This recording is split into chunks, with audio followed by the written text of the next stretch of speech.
One, two, three, funk it.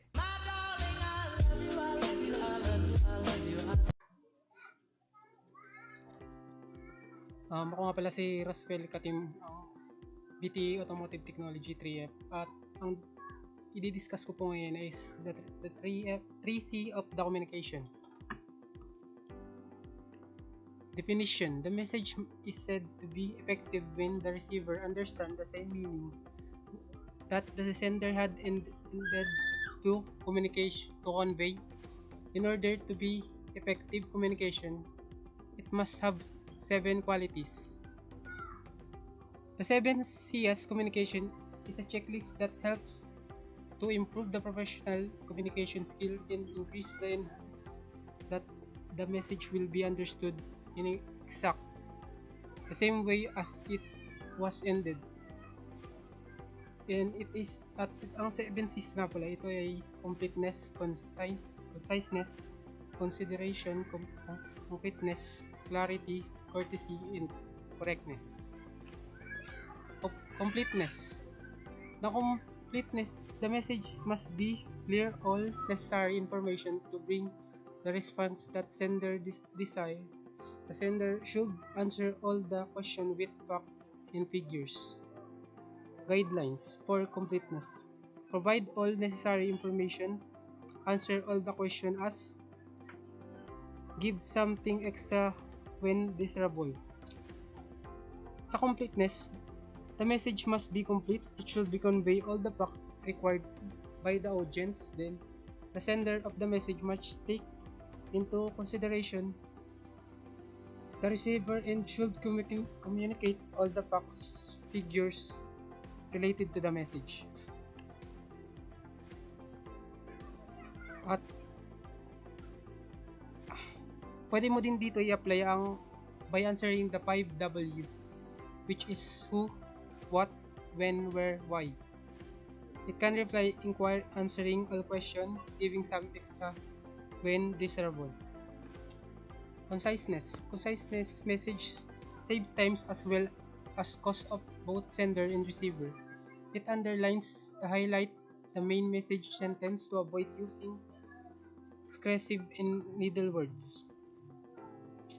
Suggestion to achieve conciseness: eliminate word, include only relevant data, avoid unnecessary repetition.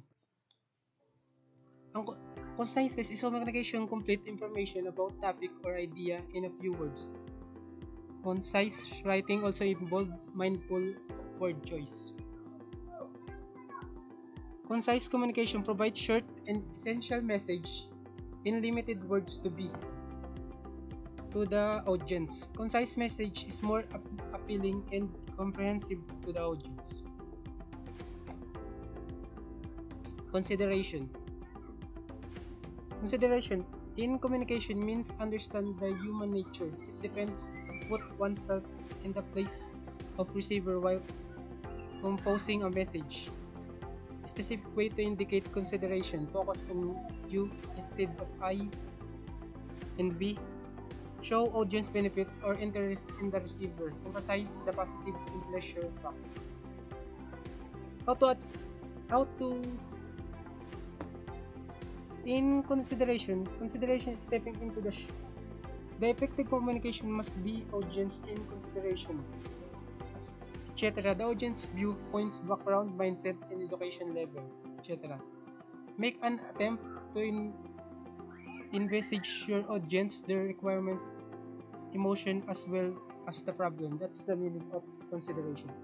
Concreteness: the fact that figures being present in the message should be specific. Concreteness reinforce confidence of the sender of the message. Guidance for concreteness: use specific fact and figure. Put action in your verb. Put action in verb and not in nouns. Concrete communication implies being particular. Dapat lagi kang particular at clear ang mga sinasabi mo. Than fuzzy and general. Concrete strength the confidence. Concrete message has following feature. It supports the specific fact and figure. It makes use words that clear and build reputation.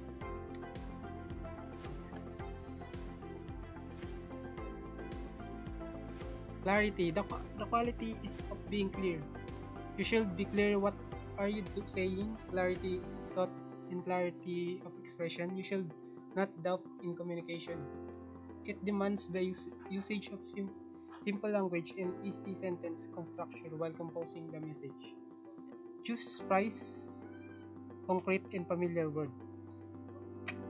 Dapat po mag-choose kayo ng mga concrete word o yung mas madaling intindihin na word. Construct effective sentence and paragraph. Courtesy. It means valuing the feelings of receiver. The sender of the message should sincerely be polite. In business, almost everything starts and the end of courtesy. Suggestion of the generate courtesy tone.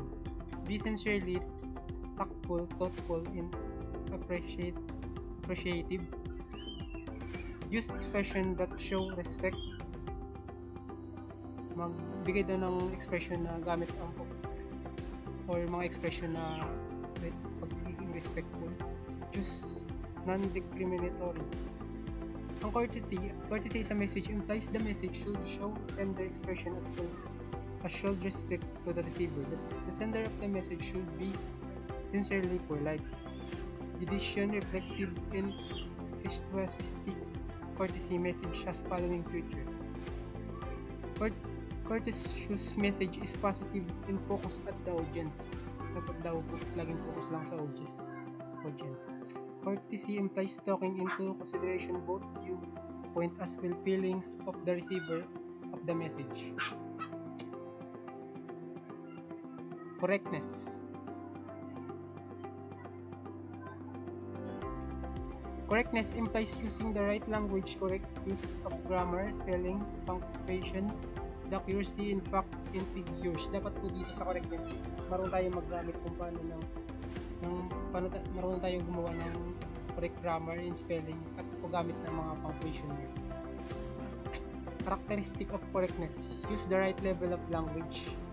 Check accuracy of fact, figures, and word. Maintain acceptable writing mechanics.